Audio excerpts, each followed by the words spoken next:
Você está lá trabalhando, você já passou dos seus 50, você acha que você está indo muito bem, de repente você descobre que estão dizendo que você não tem mais como entregar. Já passou por isso? Bem, hoje aqui no canal, eu, André Ricotti, no Falando da Mente, vou ter um prazer assim incrível de estar aqui com o Mauro Weinstock. É isso, Mauro? É isso aí. Mauro, eu queria super te agradecer. É até difícil explicar quem é o Mauro. Queria até... A gente vai deixar aí ao longo você se apresentar um pouquinho, Mauro. Mas eu vou pedir para você se apresentar porque não posso... Quem é o Mauro? Para o pessoal conhecer. E por que a gente... hoje a gente vai falar de etarismo, né? E diversidade. Quem é o Mauro primeiro? Queria já começar assim, porque realmente é uma honra estar com você aqui, Mauro. Muito obrigado, André. Para mim é um privilégio, muito obrigado pelo convite. Eu sou formado em comunicação e marketing, trabalhei muito tempo em veículos de comunicação e no Citibank também na área de endomarketing. Endomarketing é bem... Exatamente. Poucos lembrarão. E atuava com recursos humanos e marketing, né? A gente fazia um engajamento dos colaboradores. Até hoje eu faço exatamente isso depois que eu abri minha empresa há 30 anos atrás. Eu atuo com diversidade etária, com inclusão geracional e com network e marca profissional dentro do LinkedIn. Eu tenho várias empresas e outro aspecto também que eu acho que é muito forte, muito evidente hoje no mercado de trabalho, é a rotatividade dos colaboradores. Então, a gente tem programa especial para a redução do turnover e do absenteísmo dentro das empresas. Que também está muito falado. E é interessante, porque você usou um termo que eu achei que é verdade. A primeira pergunta que eu quero te fazer é essa, né? Existe esse tal de etarismo mesmo? Né? E eu ia até te pedir para... Acho que às vezes as pessoas não sabem o que é a palavra etarismo. Exato. Né? Só que ao mesmo tempo você trouxe um outro que a gente também está falando muito sobre a inclusão dessa nova geração, né? Que me conta um pouquinho, vamos começar, porque é tanta coisa que... Bom, vamos começar especificando o que é o etarismo. Etarismo, idadismo ou ageísmo significam exatamente a mesma coisa, que é um preconceito pela idade. Só que a gente atribui muito ao preconceito pelos mais velhos, até como você começou, nos 50 mais. Só que o etarismo abrange todas as faixas etárias. Isso que a gente precisa esclarecer logo de cara. Então, seja o mais novo em relação ao mais velho, seja o mais velho em relação ao mais novo. Tem uma pesquisa da Organização Mundial de Saúde que traz o seguinte dado, André, que metade da população, não estou falando dos colaboradores, estou falando da população mundial, já sofreu algum tipo de preconceito em relação à idade. Ou seja, colocar em números, 4 bilhões de pessoas. Cara, você está falando global, né? Global. Se a gente olhar para o Brasil, no mercado de trabalho, 70% dos profissionais acima de 40 anos no Brasil sofrem de preconceito etário. E se eu olhar para o outro lado, globalmente falando, metade das mulheres abaixo dos 30 anos também sofre de preconceito etário. O que significa? A gente não tem para onde escapar. Se você tem 30, ou tem 40, ou tem 50, ou por aí vai, a gente pode sofrer de preconceito etário. Então é uma questão que envolve todas as idades, envolve também, por outro lado, todas as diversidades. A gente chama isso de interseccionalidade. Por exemplo, a mulher mais velha sofre de etarismo. A mulher mais velha preta sofre de etarismo, pode sofrer de etarismo também. A mulher mais velha preta que é uma pessoa com deficiência também. Então, tudo isso, se a gente começar a somar, tudo isso você tem um preconceito que é muito maior. E o etarismo, ele abrange todas as idades, todas as diversidades. Então, a mulher pode sofrer etarismo assim como homem, pode sofrer etarismo assim como preto, pode sofrer etarismo assim como branco, pode sofrer... e por aí vai. Eu posso estar falando alguma bobagem, mas eu acho até que ele é um dos preconceitos mais antigos que tem no mercado de trabalho, né? Sim e não. Por quê? Porque ele seria um dos mais antigos porque permeia todas as diversidades. Mas, por outro lado, a gente vivia na década de 45 anos. Sim, verdade. Então, o envelhecimento populacional das mega tendências desse século, de acordo com a Organização Mundial de Saúde. Que é muito pouco tempo, na verdade. Exato. Então, se a gente vivia 40, 45 anos, eu falo globalmente, e hoje a gente vai viver 100 anos, então como é que fica isso? Como é que fica a aposentadoria com 60 anos se a gente vai viver mais 40? Essa pergunta vale uma Não fortuna. Será que a gente, conseguindo ser monetizado ao longo de 30 anos de carreira, por exemplo, a gente vai conseguir outros 30 anos sem ser monetizado? Então, como é que fica essa situação? Então, não adianta o profissional falar que vou parar aos 60 anos, vou me aposentar com 60. Ok, e e depois? E você sabe que... Eu lembrei uma coisa sobre a mulher, só para não perder, Claro. que eu não tinha me tocado nisso. Essa semana, coincidentemente, a semana agora antes da gente estar aqui conversando, eu conversei com uma amiga do mercado de trabalho, que ela também está montando o negócio dela. Eu até te comentei um pouco, eu também estou aí já 2 anos nessa parte empreendendo. E ela me falando sobre o plano, aí ela me trouxe um dado. Ela falou assim, André, eu tive que fazer agora porque eu fiz a conta e devido à idade e tal. Mas eu falei, bom, você está nova. Aí ela me falou assim, não, mas para mulher a idade é diferente. E eu não tinha me tocado. E coincidentemente eu li em algum outro lugar, não sei se foi algum artigo seu, que realmente você acabou de usar agora, ó, 40 para um homem e 30 para a mulher. Para a mulher tem uma régua menor ainda. Por que a régua é menor? Porque imagina, a mulher entra no mercado de trabalho com 20 e poucos anos que nem um homem. Só que ela vai ter filho, por exemplo. E aí ela fica lá um tempo. E depois que ela volta, ela está desatualizada, né, de acordo com o mercado. Né? Então, colocando isso entre aspas. E aí, como é que ela faz para se recolocar? Aí é melhor não ter filho. Então, como assim? Você tem eu não tinha... Você tem um dilema. Eu não tinha parado de pensar, e quando ela falou... complicado. Eu comecei a ver e é verdade. Mas voltando... Porque antes você não tem experiência. Depois você tem experiência, mas você não tem... você está velho. Velho em que sentido? Velho em que sentido? Pelo contrário. Você tem uma bagagem que você não aprende em nenhuma escola, você não aprende em nenhuma universidade. Uma bagagem na vida, uma bagagem de experiência. Isso vale ouro. Isso aqui é o primeiro ponto. O segundo ponto é a integração geracional. A gente não está falando nunca para contratar um em detrimento uma idade em detrimento da outra. Mas se você tem hoje 5, André, são 5 gerações convivendo no mesmo mercado de trabalho. É um momento único que a gente está vivendo. Um momento inédito. Tem gente de 14, jovem aprendiz, e tem gente lá de 80, e poucos que continuam no mercado de trabalho formal. Então, como é que é essa convivência de 5 gerações? Então, as empresas precisam perceber isso. Que não é um ou outro, é um e outro. E como os dois vão interagir de maneira agregadora, respeitosa, e que possam contribuir para que o resultado final da empresa seja muito mais adequado. Porque o 14, quem tem 14 anos, entende de determinadas questões, pode ser tecnologia ou outras. O que é mais velho entende outras questões também, tem experiência, tem toda uma bagagem, e pode entender também de tecnologia. Então a gente tem que tirar esses rótulos. Isso aqui entende disso, isso aqui entende daquilo, isso aqui... São pessoas. São pessoas. Atrás do profissional tem sempre pessoas. Por isso que eu rapidamente, eu desconstruo sempre a palavra gerações. O que são gerações? Será que todo mundo que tem de 20 a 30 anos pensa rigorosamente de uma maneira? Será que os 40, 50, você tem que ter os mesmos objetivos de vida? Será que os 70 tem os mesmos sonhos? Será que é assim que funciona? Um quer trabalhar, outro não quer, outro quer se aposentar, outro quer viajar, outro quer... Cada um tem uma realidade diferente, né? Tem uma forma de comunicação diferente.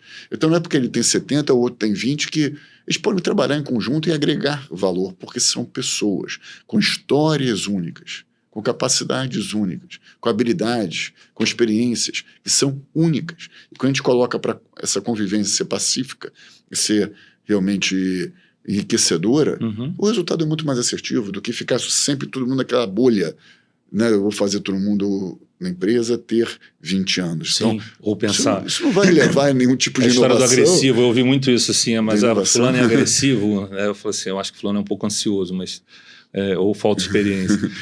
Não, é que são tantas perguntas e é que ouvindo você falar, é engraçado, me remeteu, eu já passei dos 50, né? Tenho 30 e poucos anos sempre trabalhando em empresa também, vi muito isso tudo passar, né? E aí, eu não estou querendo nem passar a mão aqui na cabeça das empresas, mas foi o que você falou, né? Há pouco tempo a nossa expectativa de vida era baixa. Você acha que isso vem acontecendo também por uma falta até de estudo ou de dizer assim, o que está acontecendo? Porque a gente está vivendo esse momento agora. As empresas já têm elas não sabiam como lidar com uma pessoa de 50 anos, né? Os meus pais com 50 anos, eu chamava eles de idosos. Eu tenho 50, me acho... ontem eu estava passeando de moto, então é diferente. Você acha que falta esse estudo para ajudar as empresas? Como é que você está vendo o mercado, se elas estão... porque eu vi muito isso ao longo do tempo, que ela teve aquele boom ali da geração, acho que foi até antes da Z, mas de entrar no mercado, e aí parecia que ninguém mais prestava, né? Eu tive um fato numa empresa que eu estava, que eles começaram a endeusar demais, e eu fui conversar com o RH, falei, por que é justamente você falou, por que você não põe os dois para trabalhar junto? Porque esse aqui tem experiência, e esse aqui tem ousadia, né? Mas como é que você vê o porquê que a gente tem essa coisa? Eu acho que tem dois lados. O primeiro lado da empresa. A empresa não percebeu ainda que, e aí eu estou falando de maneira mais genérica, que muitos jovens não querem liderar a empresa. Uhum. Por outras questões que estão trazendo até de maneira relevante. Por exemplo, a saúde mental. Uma questão que tem que ser trabalhada. Então, eles estão trazendo. Será que no nosso tempo de trabalhar 12, 14 horas é uma coisa normal? Não sei, coloca uma interrogação aí. Então, estou trazendo uma nova perspectiva de propósito, de tempo, de mudança, né? De equilíbrio. Ok, vamos valorizar o que estão trazendo de positivo aqui. Então, uma coisa é o que eles trazem, que a gente tem que avaliar e tem que entender se vale a pena ou não implementar na prática. Então, a empresa ainda não percebeu isso, que o mundo está envelhecendo, que o mundo corporativo está envelhecendo, que eles têm outra perspectiva e não necessariamente de ter um cargo de liderança. Uhum. Por outro lado, o profissional que tem 40, 50, 60 anos, está preparado? Ele está se atualizando em termos tecnológicos? Está se atualizando para IA? Ou ele está criticando os outros e colocando a culpa sempre na economia, no governo? Só a idade também não quer dizer experiência. Claro. O que ele está fazendo para se tornar relevante no mercado, continuar relevante no mercado? Porque a experiência de um lado, ok, mas e o conhecimento que você teve há 30 anos atrás talvez não sirva para hoje. Né? Verdade. A experiência é uma coisa, o conhecimento é outro. Isso então, como é que você está se atualizando? Você está antenado com tudo isso? Eu não estou falando de pegar entender, né, profundamente a tecnologia. Você não precisa ter um iPhone 50 para... Uhum. Não é isso que a gente está falando. Uhum. Porque você nem usa o 10, mas vai usar o 50. Então, é isso que tem que entender. Tecnologia é quando se aplica aquilo no teu dia a dia, as ferramentas que são para o teu dia a dia. Tecnicamente, você está atualizado? Você está entendendo como você pode otimizar aquele processo? Você está entendendo como é que você pode entregar o melhor valor para o mercado? Então, a experiência também tem muito isso. E o outro é a marca profissional. Como que a tua marca profissional, como você está se relacionando com o mercado, no networking, para poder ser um profissional que está na mente das conexões e poder ser recomendado também. Então, tem vários aspectos aí que esse profissional 50 mais também tem que perceber. Sim. E, por outro lado, a empresa também tem que olhar que não é você contratar apenas os 50. Ninguém está falando de contratação de 50 mais. Uhum. O que eu estou falando é que antes de incluir, você tem que não excluir. Tá. Qual é a tua idade? Há 50 anos. Ah, então não sei porque você está velho. Como assim velho? Uhum. Velho? Então você vai contratar o de 20. Sim, mas eu não quero fazer isso. Também não quero fazer aquilo. Também não... E aí, como é que você fica? Vai contratar quem? É verdade. Então, você tem que entender o que a pessoa já entregou. Se o teu perfil está adequado. Até o que você tem quer, 20 ou até 50. Exatamente. Se o teu perfil está adequado com aquela vaga, você tem condições de entregar, melhor. Você vai contratar um de 30, um de 40, um de 60? Depende. Pode ser que os 70 entregam um trabalho muito melhor do que o de 20 e vice-versa. Então, a empresa não está preparada para isso. É esse trabalho que a gente tenta fazer através de palestras, workshops, de hackathons, enfim, uma série de ações que a gente faz dentro da empresa para conscientizar e promove exatamente a troca geracional. Porque quando a gente demonstra para a empresa que essa troca diversa, plural, é extremamente rica para ir avante aos desafios que estão sendo propostos, você entrega muito mais valor. E aí cria um hábito dentro da empresa, não só de contratar, mas principalmente de integrar. E onde você tem visto que é a maior dificuldade na empresa? São as lideranças, às vezes é a alta direção, ou é uma cultura que já é da empresa? É até contraditório isso, André, porque a média de idade dos CEOs no Brasil, da Bolsa de Valores, as principais empresas do Brasil, é de 54 anos. De conselheiros de 58 anos. Ou seja, eu posso liderar a empresa, mas não posso contratar pessoas nessa faixa etária. Quer dizer, é totalmente contraditório. É verdade. Aí não tenho capacidade de... Como assim, se eu estou liderando a empresa com 54, por que eu não posso? Então, é estranho pensar uma coisa dessa. Então, são vários... ou vieses preconceituosos, ou vários... momentos em que a empresa não percebeu ainda a importância de tudo isso. Eu acho que é uma falta de conscientização, acima de tudo. Entendi. E você, eu não sei se tem algum dado disso, mas olhando para como produtividade, como resultado, tem algum, ou você já fez, algum estudo que mostre que realmente quando eu consigo trabalhar essa diversidade, eu tenho um retorno, eu ganho em inovação? Tem várias pesquisas que demonstram... Eu sei que fala de diversidade de uma forma geral, né? Mas tem várias pesquisas que demonstram que a diversidade etária traz resultados significativamente maiores em termos de inovação, até quando coloca outras diversidades também. Tudo que for plural e diverso traz maiores resultados. Agora, foi feita uma pesquisa que colocou profissionais da mesma faixa etária para resolver uma questão, profissionais mais velhos para resolver uma questão, e colocaram no meio integração, um mix. E esse mix foi muito mais produtivo. Muito que legal. Então a gente não está falando de um lado nem de outro, a gente está falando sempre dessa integração real, genuína dentro da empresa. E para isso todos têm que caminhar em conjunto. Cada um contribuindo com o que tem de mais interessante, né? Porque senão não adianta. Por isso que eu te perguntei um pouco sobre liderança, porque é um papel, uma oportunidade da liderança saber usar isso, né? Porque eu já vi ao longo do caminho, às vezes, você ser chamado de reativo ou alguma coisa, só que, na verdade, você traz também um pouco da vivência, e não é que eu não queira fazer, mas eu preciso ser, digamos assim, questionado ou incentivado de uma outra forma, né? Como já fui, a gente conseguiu sair do outro lado de uma forma muito melhor do que só simplesmente eu dizer assim, não, vou fazer, e animadão, né? E aí sim, né, os dois. Por isso que eu te trouxe um pouco até essa discussão da liderança, porque eu vejo que às vezes não se quer muito trabalhar quer que vá lá e faz, né? Vai lá e só faz, me obedece. Qual é o papel do líder, André? Excelente, é a pergunta, né? O papel do líder, claro que entregar resultado para a empresa, sem dúvida, mas isso é até uma pesquisa de Harvard, agora comprovando exatamente isso. O papel do líder, não sei quantas pessoas foram entrevistadas, mas saiu agora, foram 2 dias atrás. O papel do líder é incentivar, é motivar, é trazer o melhor de cada um dos profissionais. É isso. É inspirar, é trazer como exemplo o padrão ético, cultura organizacional. Então, tudo isso é o papel do líder. O papel do líder não é entregar resultado, é motivar o outro. Eu brinco que, na verdade, o papel do líder ele é entregar resultado através das pessoas. Através das pessoas. Não é ele entregar resultado. Né? Exato. Porque, infelizmente, acaba se ele colocando... sozinho não vai conseguir fazer. Não. Aí você pega aquele cara muito técnico para colocar ali porque ele deu resultado e não necessariamente ele consegue fazer os outros trazerem resultado. Né? Que tipo de habilidade tem interpessoal?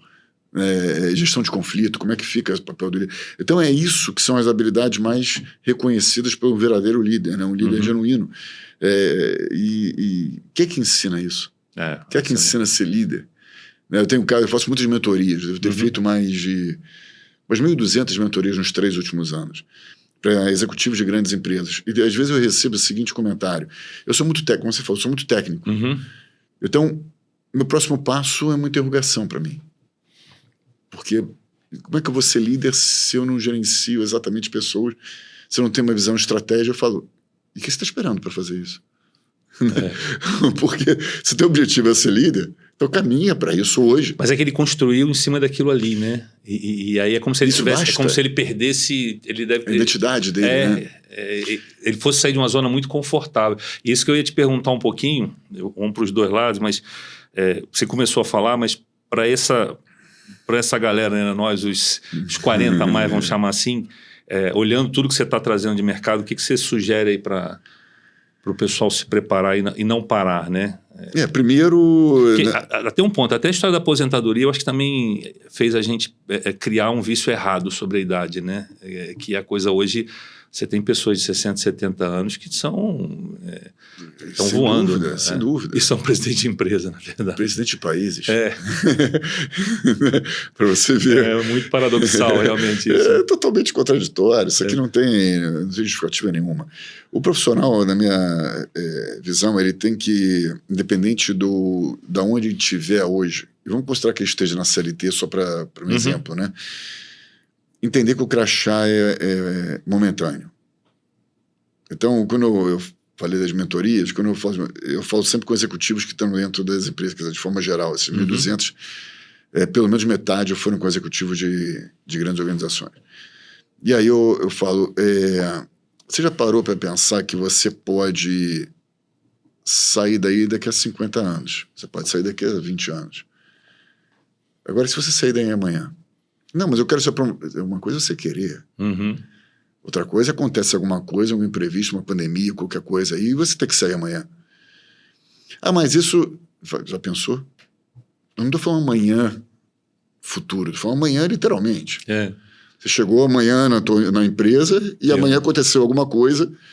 Ah, mas você está entregando resultado? Beleza, você dá a empresa, está querendo tudo certo. Mas aconteceu uma coisa extra. Uhum. Aí você vai ter que sair. Quem você é no mercado? Daí eu começo com essa provocação. Uhum. A pessoa não sabe responder. Né? Porque ela está muito atrelada ao sobrenome corporativo. E aonde está o sobrenome real dela? Isso é verdade, Mauro. E aí você fica 30 anos falando, eu sou o André da empresa tal, eu sou o Mauro da empresa. Aconteceu comigo no Citibank. Eu estava muito tempo no Citibank e de repente o banco, a sede do banco, né, globalmente, sai do Rio de Janeiro e vai para São Paulo. Eu não podia ir para São Paulo. Ou seja, esse fator externo... Eu lembro dessa época, hein? Que eu não tinha condições de fazer nada. Não tinha a menor ingerência em nada. Eu não podia ir para São Paulo, conclusão da história, de um dia para outro eu tinha que sair do Citibank. E eu era Mauro do Citibank. É bem por aí. O que eu ia fazer? Então, a gente perde um tempo para construir o sobrenome. Primeiro para entender isso, e depois para construir o sobrenome. Então, enquanto você tem o crachá, você tem que aproveitar para desvincular do sobrenome corporativo e atrelar o teu sobrenome real às oportunidades do mercado. E aí, eu falo muito, André, de uma... Eu gosto muito de desconstruir as coisas do mercado. Então, muita gente fala do plano B. Ah, eu vou ter um plano B. Eu falei, não, você não vai ter um plano B. O plano B é aquele que você sai da empresa e você já anotou alguma coisa, você vai tentar implementar aquele para o teu plano B. O que eu trago para a realidade de hoje é o teu plano AA. Como é que funciona o plano AA? Você tem empresa e, paralelamente, você está executando o teu plano. Executando, validando. Você pode ser remunerado ou não, mas você está validando. Aqui eu entrei em sala de aula para dar uma aula, não gostei. Então, ok, descarta, está na empresa ainda. Eu fui investir em startup e não deu certo. Ok, mas você está na empresa ainda. Então, você vai validando aquilo e construindo o futuro que você imaginou, mas no presente. Então, muita gente me perguntou, sim, mas eu não tenho tempo, porque eu trabalho 14 horas por dia. Você fala, ok, você acha que não tem tempo. Mas você tem que conseguir esse tempo. Sim. Porque na hora que você sair, você vai ter todo o tempo do mundo. Aí imagina, né? Esse executivo, ele sai da empresa, sai da empresa, tá ali, porque né, uma carga de trabalho nova. Aí agora eu vou ficar uma semana viajando, vou ficar um mês viajando, vou ficar um ano sabático, vou ficar não sei o quê. Ok. Aí ele tá com 50 anos, pegar o exemplo. Aí ele volta com 51, 52 anos, que seja. E o que ele vai fazer? Ele vai ter todo o tempo do mundo, mas na verdade não tem tempo nenhum, porque ele vai estar pressionado, vai estar ansioso. É verdade. Eu estava outro dia num evento com um profissional que ele iniciou a empresa, entrou na empresa como estagiário. Eu vou falar porque está gravado isso, não tem problema, né? Renault. Ele iniciou na empresa como estagiário e foi subindo e chegou a VP. Aí saiu uns 3, 4 anos do cargo de VP. Ou seja, construiu tudo que tinha que construir na empresa, o dinheiro não era problema para ele estava... Beleza. Aí ele chega, deve ter 70 e poucos anos agora, e fala o seguinte, olha, eu fiquei 44 anos na Renault e eu preciso fazer alguma coisa.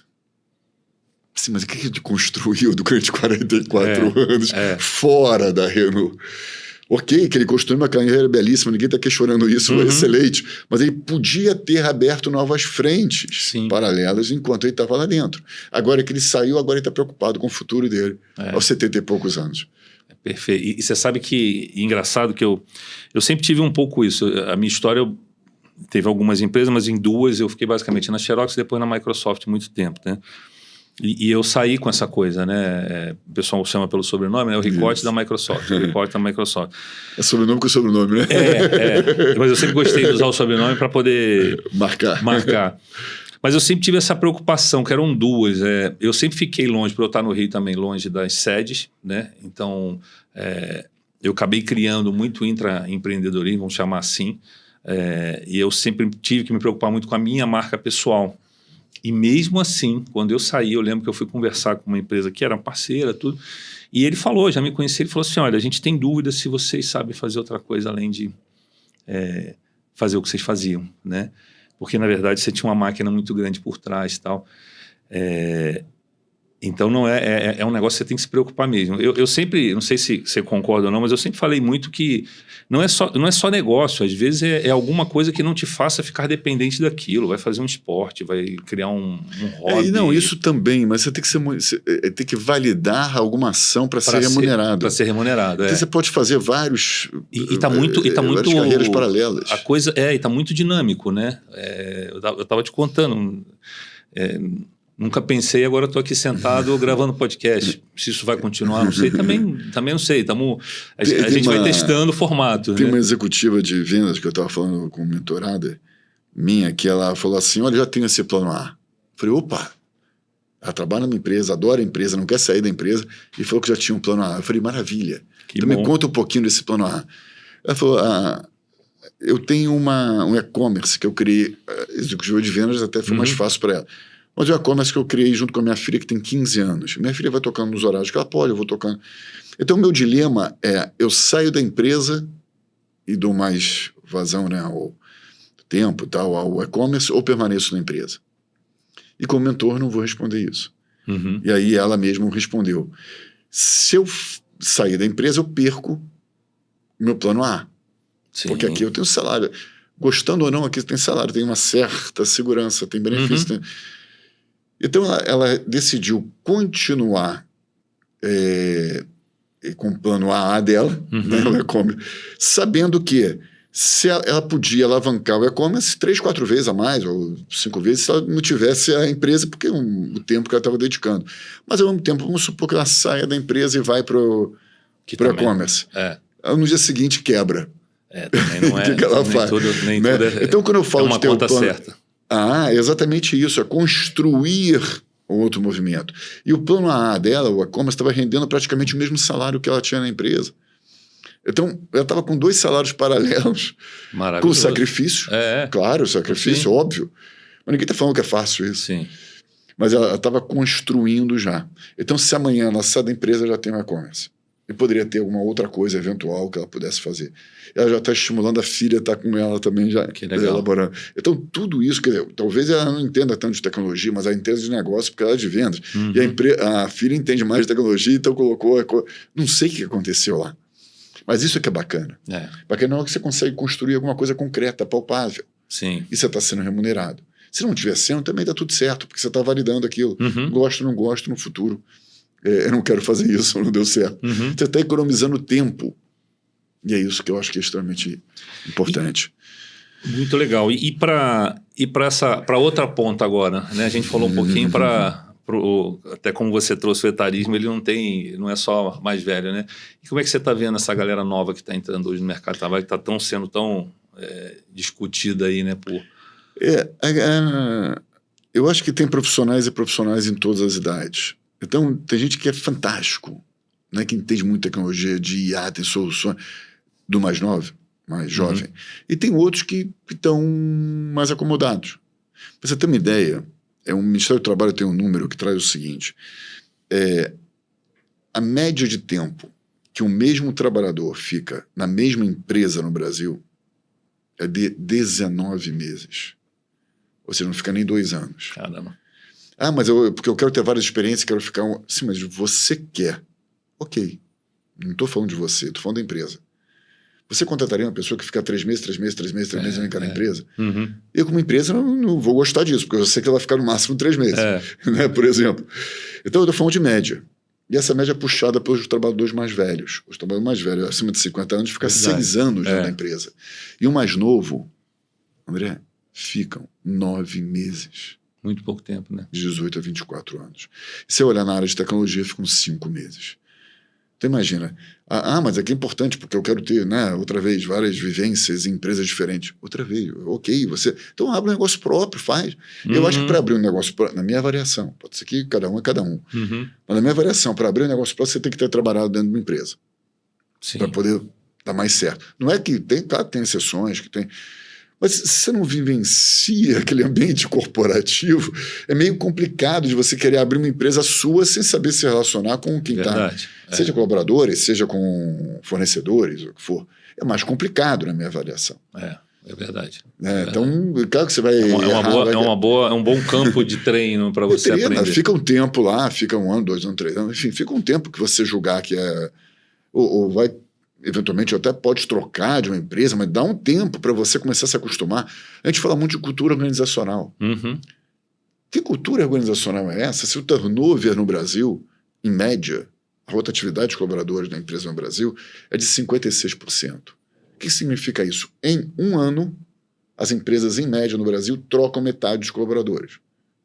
Um pouco mais da metade. Um absurdo, E olhar para o varejo, em 1 ano e 4 meses, trocam a totalidade dos colaboradores. Caramba. Como que eu vou ter cultura organizacional? Aí coloca lá missão, valores. O que são valores essa? Você vai sair daqui a pouco. Mas você acha que isso tem a ver com essa coisa da geração ou a empresa tem uma responsabilidade? As duas coisas. Porque, de um lado, a empresa precisa entender quais são os novos formatos de mercado, do mercado de trabalho. Então, eu quero online, eu quero virtual. Antigamente não tinha essa possibilidade. Era até feio, né? Você falar assim. Você não tinha essa possibilidade. A gente viveu num mundo que era analógico. Verdade. Não tinha celular. Aliás, eu acho que... Não sei se você sabe disso, né? Tem que explicar para as pessoas. A gente viveu num mundo que não tinha Google. Tem pouco tempo. Que não tinha Google. Que não tinha internet, não tinha. Se quisesse saber alguma coisa, você tinha que procurar numa Barça da vida. Não no impresso. É verdade. Então, existiu essa época. E não é muito longe.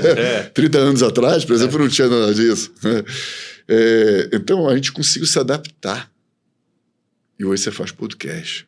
O que é o podcast? Né? É verdade. Então, olha o poder de adaptação que a gente teve. Sim. Então, de um lado, as empresas estão muito para trás.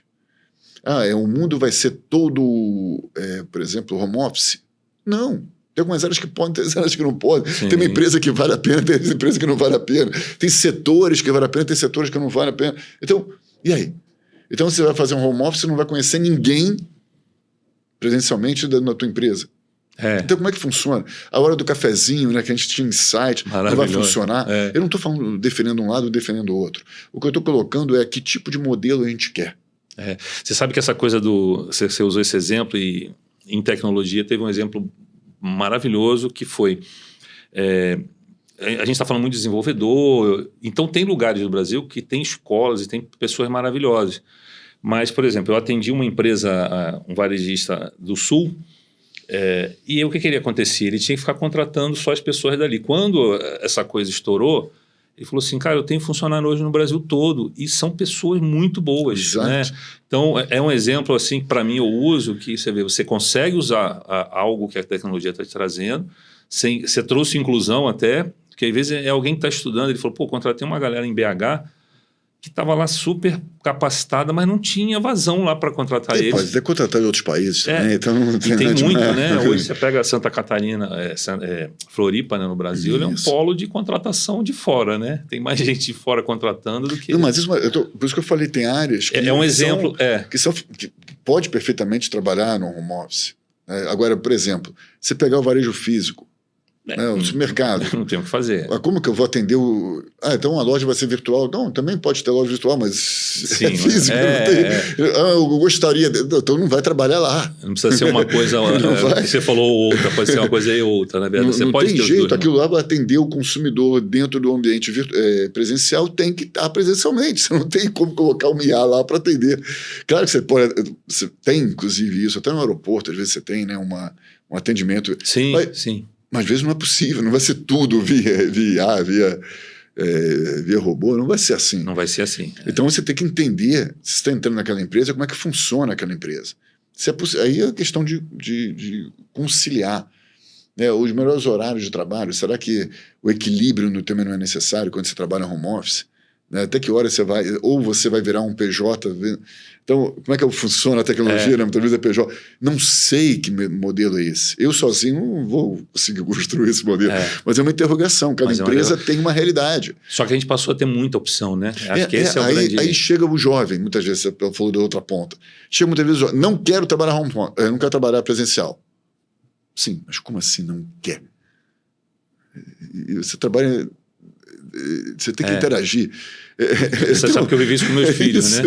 Eu tenho 3 filhos, os 3 já estão em idade, já estão trabalhando. E o auge ali foi ali no pós-pandemia, pandemia. E a gente teve essa discussão, né? Porque, pô, eu quero ficar assim. Falei, tá bom. Aí eu falei, pô, mas eu nunca vou... Aí alguém falou assim, não, porque eu sei o quê, vou ser promovido, não vou. Eu falei assim, então, você não vai. É simples assim. Né? Eu me lembro que com a minha filha a gente teve uma conversa que ela precisava fazer, eu sugeri ela fazer um one-on-one, gerente, né? Fazer uma... Isso. Ela, eu tenho que conversar com ele? Eu falei, sim, né? Foi uma discussão assim. Em resumo, depois que ela fez, adorou, aprendeu, foi promovida, né? E aí mudou a cabeça. Mas na cabeça dele não precisava. Eu estou aqui fazendo... Estou com a minha vida fazendo tudo. Eu falei, desculpe, não. Você não... E como é que fica a socialização? Fora a socialização, que para mim é o mais importante. É isso. Quando eu trago isso, não é que é obrigatório você fazer isso, obrigatório fazer aquilo. É a palavra obrigatória que eu não gosto. Né? É o extremo que para mim não é válido. Você sabe que até agora a gente está... Eu tenho um sócio, a gente está com uma... Eu tenho também a mentoria, né? Faço a minha mentoria e com ele a gente tem uma consultoria de negócio. Então, vamos assim, né? Essa coisa de... Né, moderninho, vamos só fazer... E não estava rolando, né? E aí a gente conseguiu uma sala agora. É impressionante como a gente estava sentindo falta disso, sabe? De poder sentar com as ideias. A grande diferença, a gente consegue em 2 horas fluir ideias e sentar e escrever o que a gente não estava conseguindo fazer em 2 semanas. Né? Então, precisa estar todo dia ali? Não precisa estar todo dia ali. Mas que tem a sua potência ali, tem uma potência muito interessante. Eu acho que é muito mais usar o bom senso, né? Usar o equilíbrio, e aí traz essa perspectiva do jovem também. Eu quero equilíbrio, eu quero trabalhar tantas horas por semana, sei lá. Ok, então constrói um ambiente teu em que seja possível fazer isso. O que eu vi, aí eu estou usando um pouco nos meus filhos, né, como case, né, que eu vi muito de perto e aí pude ver alguns amigos, eles têm uma ansiedade muito grande também, né. Teve um caso também de minha filha que teve 2 engraçados. Uma quando foi ser estagiária, as 2 estavam sendo estagiárias, reclamando que, pô, mas não me dá um trabalho. Aí eu brinquei, né? Você tem um filho lá pequenininho, chega uma menina novinha que nunca trabalhou e uma senhora que cuidou de criança. Você vai, para a senhora. Eu falei, então por que vão te dar? Você está ali para aprender. Eu até brinquei, falta alguém te orientar o que você tem que fazer, mas você está ali para aprender, para crescer. E a outra que 3 meses, não sei se é isso que eu quero. Eu falei, pô, você me conta o que você descobriu que você vai fazer o resto da vida, porque não funciona assim. Então, que é um pouco aquela coisa da troca. Eles têm um pouco essa visão de eu quero trocar. E vai trocar sem saber o que vai fazer no dia seguinte. Né? Agora, eu pegou um exemplo interessante. Um piloto de avião, você prefere um que tenha 30 anos de experiência ou prefere um que saiu da universidade ontem? Médico. Você vai pegar um... Então, é contraditório outra vez. Né? No mundo corporativo não serve. Mas quando você pega o advogado, você vai pegar aqui. Então, são profissionais assim. Então, mas aí isso me leva a uma pergunta, uma dúvidazinha que eu tenho para te colocar aqui, que é: você acha que isso também. A gente está vivendo um momento também de tal do quiet. Esqueci a palavra agora, mas muita gente saindo das empresas. Que faz o básico, muitas vezes. E muitas empresas também, por causa agora de IA e tal, enfim, tirando muita gente também, né? Para essa história do etarismo, também não entra um pouco essa coisa da base salarial, Entra uma série de questões. E é isso que a gente tem que tentar trabalhar dentro, não só das empresas, mas também dentro do governo, para mudar algumas concepções. Por que eu vou contratar um profissional que, teoricamente, o plano de saúde dele é mais caro, que não sei o que mais... Então, entre essas questões todas. Não tinha nem pensado no plano de saúde. E por aí vai. Ok. Mas você ficar apenas com aquela tua bolha, o resultado vai ser muito inferior se você não inovar.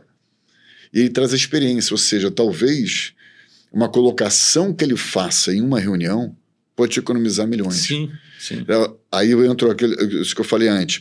Você sabe qual é o custo do turnover? Se eu falei 6 anos para o profissional de 50 a mais e em 9 meses para o profissional de 18 a 24 anos, quanto custa esse valor para a empresa? Sim. Eu tenho esse valor, porque eu trabalho com isso.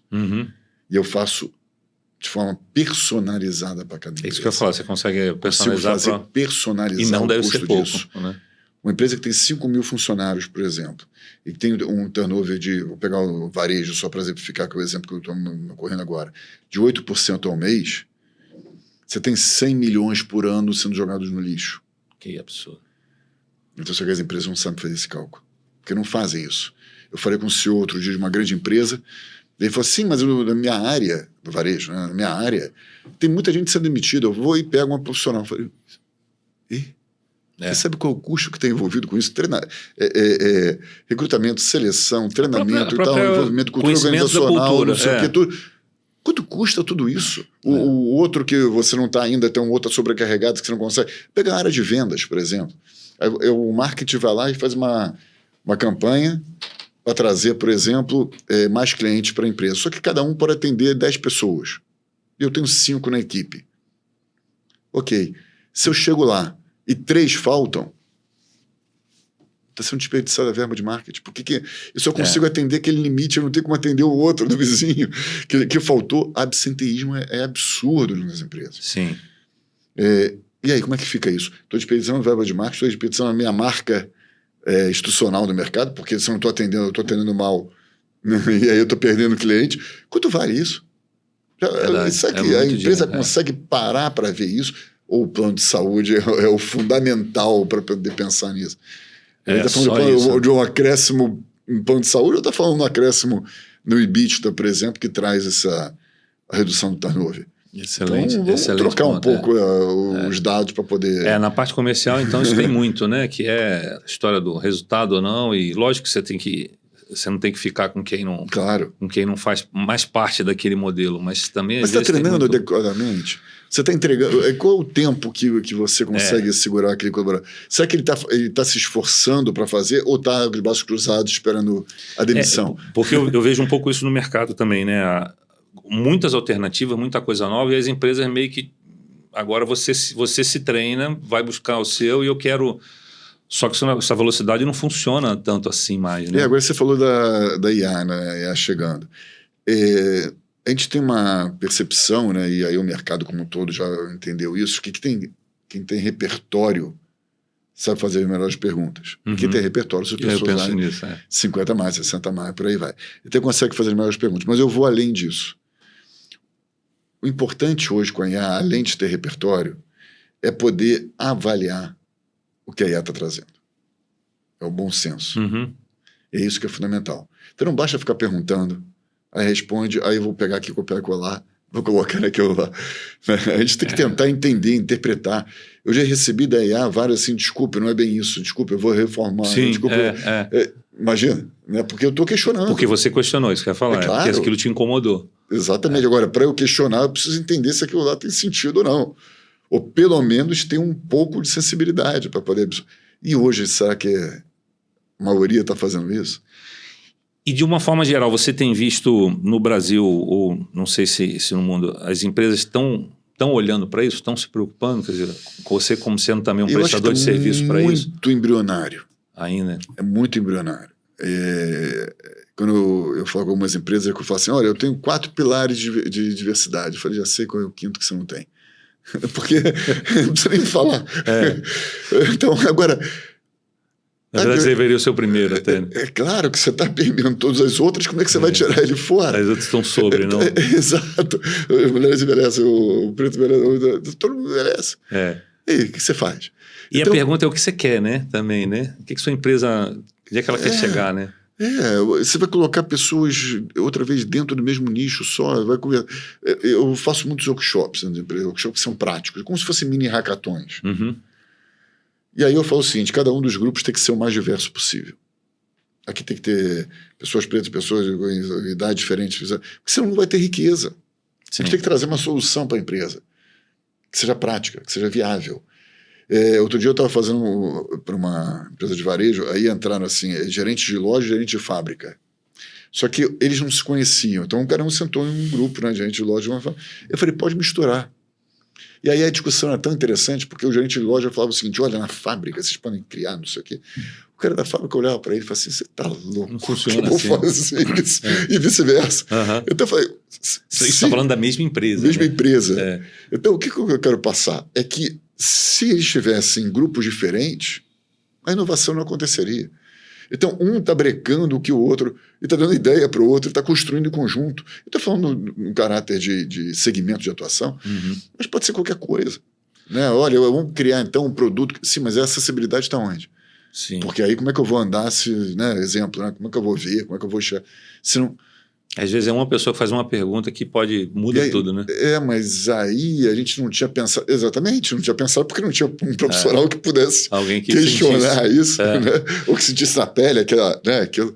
Algum, dentro dos seus, algum país ou região no mundo que está dando mais atenção a isso, não? Tem um país que é positivo por um lado e negativo por outro, que é o país que tem proporcionalmente maior população de pessoas idosas. E lá no país, 65 anos, diferente do Brasil, que é 60. Que é o Japão. O Japão tem um lado que sempre privilegiou, né, a sabedoria, né, ancestral, aquela coisa, né, a visão oriental e tudo certo. Então, esse lado é um lado positivo. Por outro lado, ele já tem lá na população 30% de pessoas acima de 65 anos. É bastante gente. E aí vem uma coisa que está sendo cada vez mais comum aqui no Brasil, que é o cuidador de idoso. E quem vai ser o cuidador do idoso? Às vezes é o profissional que tem 40 anos, 50 anos. Que também... Então como é que fica essa situação? Só que lá no Japão tem muita coisa que está ocorrendo que, como os dois estão crescendo, né? Um não tem espaço no mercado de trabalho, que é 50 a mais, muitas vezes, e o outro já tem 70 anos, 80 anos, e por aí vai. O que está havendo é a violência do cuidador contra o idoso. Então, os números são absurdos. E isso está chegando no Brasil. Então, a gente já tem algumas histórias. Hoje a gente fala de uma geração, aí outra vez é uma terminologia, mas não é as gerações rotuladas, que é a geração sanduíche, que cuida dos filhos e dos pais simultaneamente. E cada vez mais a gente vai perceber essa geração, né, dos 30 e poucos anos até os 50, né, mais ou menos. E como é que fica isso? Essa geração sanduíche que tem que trabalhar, que tem que cuidar dos filhos, que tem que cuidar dos pais, que tem que... Os pais, às vezes, têm 80 e não tem com quem fique. E quando a gente fala de um lugar privilegiado, né, as pessoas têm recursos, às vezes contratam um cuidador, outra. E as regiões que não têm condições para ir. Como é que vai trabalhar? Como é que vai sair? Como é que vai... Aí 2 horas para ir para o trabalho, 2 horas para voltar do trabalho, aí o filho está em casa, quem vai deixar o filho, quem vai deixar o pai? E é uma geração que, a gente fala muito disso aqui, que também está cheio de questões na cabeça dele mesmo, né? Ele mesmo está tentando se achar. Saúde mental também, né? Equilíbrio. Muito. Você vê que tem a história da NR1, que agora está falando certeza. Muito. A gente entrevistou, até você falou dessa sanduíche, eu entrevistei aqui a doutora Roberta França, que é fantástica, ela é uma geriatra, só que ela faz um trabalho muito bacana, né? E ela já trata os 50, ela fala assim, já são os idosos, todo mundo já tem que... E quando eu a chamei, porque justamente ela estava falando disso, a nossa geração, os nossos pais, eles tinham uma concepção diferente dos nossos avós. Claro. E eles são uma geração que estão mais carentes, no sentido de eles precisam de ajuda, né? E é o que ela fala, a nossa geração está tendo que brigar nesse... E a geração da frente já não quer cuidar de mais ninguém, né? Está indo embora Mas esse momento que a gente vive, os nossos pais, que ela até falou muito disso, é diferente dos nossos avós. Nossos avós tinham 15 filhos, quebrava, fazia, filho morria e seguia a vida. E os nossos pais, eu vejo um pouco pela minha mãe, o que acontece amanhã, né? Eu achei que ia chegar aqui e não ia ter, e continua tendo, né? E os boletos também chegam para os depois de 60 anos, por exemplo. E aí, como é que... É o que? Aposentadoria? É complicado. Que é incompatível nesse sentido. Se você for olhar hoje um plano de saúde mínimo... Exatamente. E plano de saúde? Aí, que plano de saúde é esse? Não tem plano de saúde para pessoas acima de 60, se não for do empresarial. É verdade. Né? E aí? Quanto mais você precisa, menos tem. Menos tem, Olha, é isso que eu falo das contradições empresariais. Né? Cadê o governo? Cadê alguém? Eu falo governo de maneira mais macro, por favor. Para criar uma solução, para começar a trabalhar isso. Então, mas que esse é um papel que ele deveria entrar, né? Porque claro. aí ele está olhando na sociedade como um todo. Exato. Mauro, eu queria fazer Você falou bastante num negócio que para mim não está descolado, mas eu queria pegar um pouco sua visão, né? Eu faço mentoria também, você falou muito sobre um número muito interessante de mentorados, que é a mentoria como um processo. Como é que você enxerga, né, a mentoria, né, que está se falando muito, aí tem gente que fala bem, mal, mas como um processo de desenvolvimento pessoal e profissional. Eu ia aproveitar para pegar um pouco a sua visão sobre isso. Bom, aí tem duas aspectos, responder em duas questões. Primeiro, muita gente fala em mentoria reversa. E eu tiro da mesa essa nomenclatura. Não existe mentoria reversa para mim. Porque mentoria reversa embute um preconceito. É o mais velho dando mentoria para o mais novo. Tá. Na nossa cabeça. Uhum. Por quê? Por que não pode ser mentoria cruzada ou mentoria bilateral?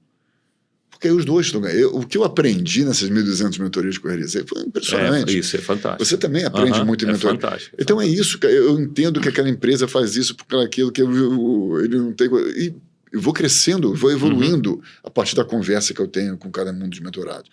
Então é exatamente isso. Vamos tirar da mesa o reversa. Reversa é o primeiro, é mais importante do que o outro. E o mais jovem pode dar mentoria para o mais velho. Sim. E é isso que a gente está trazendo para isso.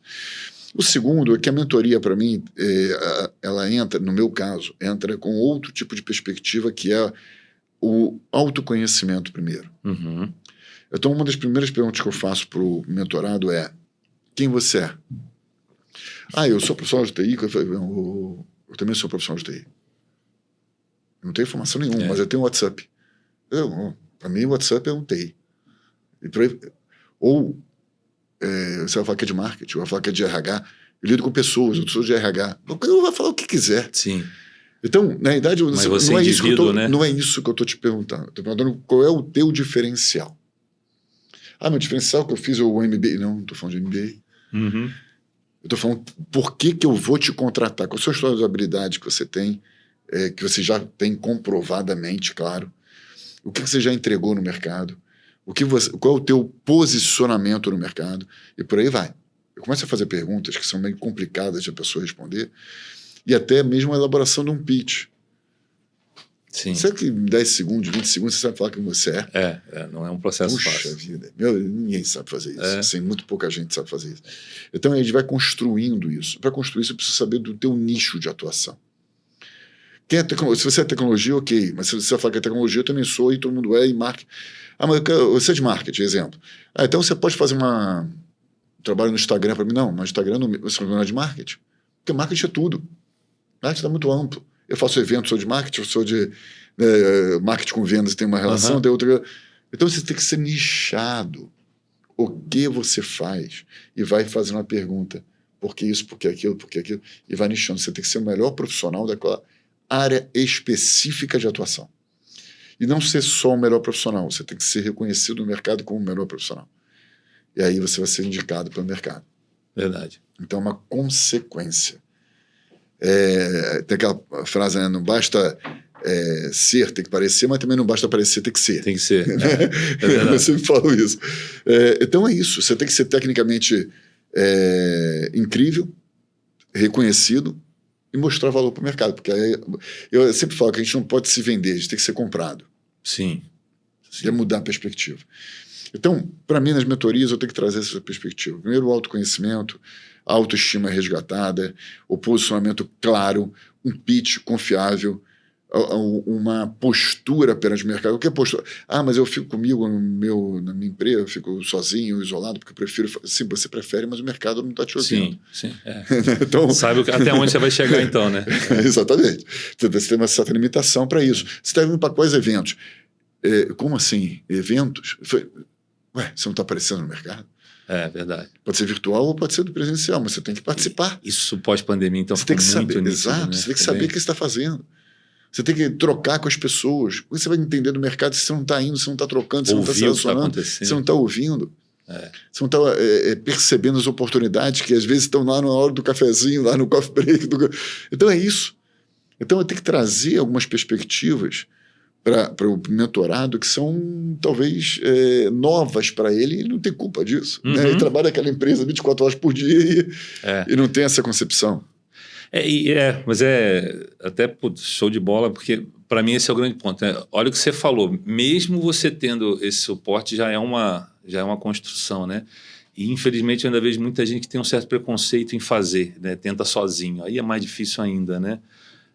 Que eu acho que esse é o grande barato, eu vejo muita mentoria também como uma grande troca, uma grande ajuda em conjunto, né? E Mauro, acho que para a gente começar a ir para o nosso final, agora, depois de ouvir você falar tanto, uma curiosidade que eu tenho, como é que o Mauro entrou nesse caminho? Por que esse... O que fez você olhar e falar, porque é quase uma bandeira, né? Você defende você achou um nicho, né? Exatamente isso. O que bateu nesse... E tudo que eu falei para você, eu fiz ou faço. E muitas vezes as duas coisas. Não deixei de fazer, né? Nesse sentido. Como eu falei, eu trabalhei muito tempo no Citibank, veículos, minha formação de comunicação, jornalismo, marketing, tudo isso. Daí eu comecei a perceber de um tempo para cá que a internet estava chegando de maneira muito acelerada, a tecnologia como um todo, e estava influenciando muito essa área de comunicação, rede social, que não existia, aquela coisa toda. E aí eu tinha que entender como é que a minha área ia ser impactada por tudo isso. Eu comecei a ir para todos os eventos que eu podia. Na época, tudo presencial, né? E aí era evento de tecnologia, não entendo nada, mas eu ia. Era um evento de não sei o quê, aí eu ia. Era evento de RH, eu ia. E aí teve um determinado evento que eu cheguei lá na sexta-feira de manhã e uma amiga que eu conheci no evento falou assim, olha, eu estou com um ingresso aqui, um evento que aconteceu hoje à noite, e eu não vou poder ir. Você quer ir no meu lugar? Eu olhei aquele ticketzinho lá, e eu olhei assim, Startup Weekend. Eu falei, Weekend eu sei o que é, mas essa tal de startup, ninguém falava naquela época o que é. Que é isso, startup? Aí ela falou, também não sei, vai lá e me conta. Eu falei, cara, eu já tô vendo como eu trago uma furada nessa história. Aí cheguei lá no WeWork, né, um co-work aqui no Rio. Eu olhei lá, sexta-feira de noite, 150 jovens de 18 anos. André, eu olhei, o que eu estou fazendo aqui, pelo amor de Deus, onde eu fui parar? Aí já ouviu aquele, sim senhor, o senhor senta aqui, né? Mas eu por aí, né? O que eu vou fazer? Aí começou a organização do evento, explicando o que seria o evento. Você tem que construir uma startup do zero em 54 horas, que não sei o que. Eu falei, volta. Startup não sei o que é para começar. Criar o quê? E 54 horas que você falou? Como assim? Vou ter que ficar até domingo aqui? Quer dizer, na cabeça totalmente louco. Aí você entendeu o weekend. Exatamente. Eu entendi que era hackathon. Que era um hackathon. E aí chegou no final das 54 horas, meu grupo era o mais fraco de todos, disparado o mais fraco de todos, assim, não tinha nem a condição. Os outros com QR Code, o meu tinha um slide, enfim. E o meu grupo foi o primeiro colocado disparado. Sério? Eu falei, alguma magia aconteceu aqui, porque todo mundo veio falar com a gente, que tinha um pai, que tinha uma mãe, tinha um avô, uma avó, precisava daquele serviço. E o meu foco naquela época lá era para 60 a mais. Uma coisa que por acaso... Veio ali. Não, por acaso surgiu aquela ideia lá, eu falei, mano, peraí, aqui deve ter algum tipo de mercado, algum potencial, porque não é possível. 150 pessoas falando com a gente ganha um negócio que é totalmente fora de cabimento, a pessoa tremia para apresentar, é tudo errado. E aí eu resolvi fazer um evento aqui no Rio. Eu pensei o seguinte, vou colocar numa sala 20 pessoas, para você falar muita bobagem, pelo menos está limitado aqui, né? E aí a gente foi abrindo Simpla, né, o evento, e no primeiro dia do evento 40 pessoas se inscreveram. Uau! Eu falei, já não pode ser aqui, porque 20 pessoas já não vai caber. A gente fechou a porta com 300 pessoas. Eu falei, outra segunda magia. E aí eu comecei a fazer postagem no LinkedIn. 2 meses depois da primeira postagem, aí eu recebo o título de Top Voz no LinkedIn. Os 3 selos que eu tenho, um foi lá atrás. Aqueles originais, aquele azul lá atrás. Eu falei, peraí, é a terceira magia aí. Isso só história, falando da diversidade etária, porque eu comecei a estudar aquele tema. E aí passaram uns 4 meses, o Exame me deu uma coluna. A revista Exame me deu uma coluna para escrever sobre isso. Aí começou todo um movimento, eu comecei a fazer palestras e workshops sobre tudo isso. Então, foi quase que sem querer. Um evento em que eu não ia, um evento em que eu me abri para o novo, Um evento que eu mergulhei com gerações diferentes lá, quer dizer, só tinha um para cada euro mais velho, mas gerações diferentes. Um evento que me desafiei. Então é isso que eu quero passar. Quando a gente se desafia para as coisas, a gente tem a possibilidade de conseguir novas oportunidades, começar a pensar. E aí hoje eu atuo como um outro termo também que é interessante, que é o nexialismo. O que é o nexialismo? A gente ir para vários ambientes diferentes, circular por vários espaços que a gente não conhece muitas vezes, que não é a nossa especialidade, mas aprender com todo mundo e interagir e fazer conexões. Exemplo, eu falei que eu interagi num ambiente totalmente disruptivo para mim, que era startup. Hoje eu sou parceiro da Copa do Mundo de Startups, eu sou jurado do maior hackathon do mundo, que é o hackathon da NASA.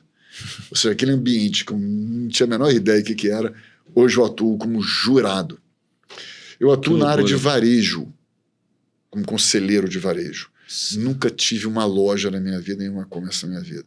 Eu sou conselheiro de varejo, porque eu falo algo disruptivo para aquele grupo, aquela bolha que está lá de varejo.